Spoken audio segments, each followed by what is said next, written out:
Dans cette troisième vidéo sur le second degré, je vais te parler du signe d'un trinôme. Donc on va reparler des trois cas différents pour le signe de delta, et évidemment le fait que la parabole elle est orientée vers le haut ou vers le bas, autrement dit le signe de A va jouer aussi dans le signe du trinôme. Alors je te réexplique rapidement, graphiquement ce dont on parle, pour après arriver sur les tableaux de signes, et tu verras que ça se fait très vite. Donc, quand delta est positif et A est positif, la parabole est tournée vers le haut, et delta positif, c'est que la parabole coupe deux fois l'axe des abscisses, ici en x1 et x2. Eh bien, quand on regarde graphiquement l'allure de la parabole, on voit bien que avant x1, la fonction est positive, entre x1 et x2, elle est négative, et après x2, elle redevient positive. Donc le signe sera plus, moins, plus. Exactement de la même façon, dans le cas où delta est positif toujours, et A est négatif. A est négatif veut dire que la parabole cette fois-ci est tournée vers le bas, delta positif que la parabole coupe deux fois l'axe encore.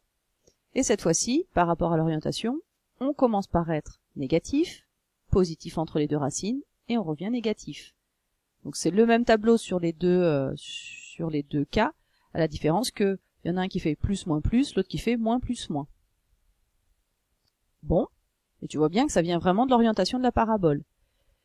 Quand delta est égal à 0, qu'est-ce que ça change? En fait, ça change que la parabole, cette fois-ci, ne coupe plus qu'une seule fois l'axe. Pour le premier cas, elle est toujours tournée vers le haut, autrement dit, son signe sera toujours positif, sauf en x0 où elle vaut 0. Et dans le cas où A est négatif, elle sera toujours négative, la fonction, sauf en x0 où elle vaut toujours 0. Dans le cas où delta est négatif, et A est positif, la parabole sera tournée vers le haut, mais ne coupera jamais l'axe des abscisses. Donc au niveau de son signe, elle sera toujours positive. Enfin, la fonction sera toujours positive. Et quand A est négatif, cette fois-ci, la parabole sera tournée vers le bas, mais ne coupera jamais l'axe. Autrement dit, elle n'aura pas le choix, la fonction sera toujours négative. Et donc, ce qu'on vient de dire là, on le résume avec les tableaux de signes. On avait dit tout à l'heure, parabole tournée vers le haut, on commence par être au-dessus de l'axe des abscisses, en dessous, au-dessus. Donc plus, moins, plus, c'est ce qu'on avait dit, avec les zéros en x1, x2.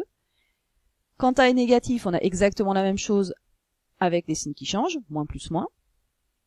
Quand delta est égal à 0, c'est cette fois-ci en x0 qu'on s'annule, toujours positif, quand A est positif, et toujours négatif, quand A est négatif. Et on a dit quand delta est négatif, on est soit toujours positif quand A est positif, soit toujours négatif quand A est négatif. Et voilà ce que tu as à savoir sur les signes des trinômes ax au carré plus bx plus c.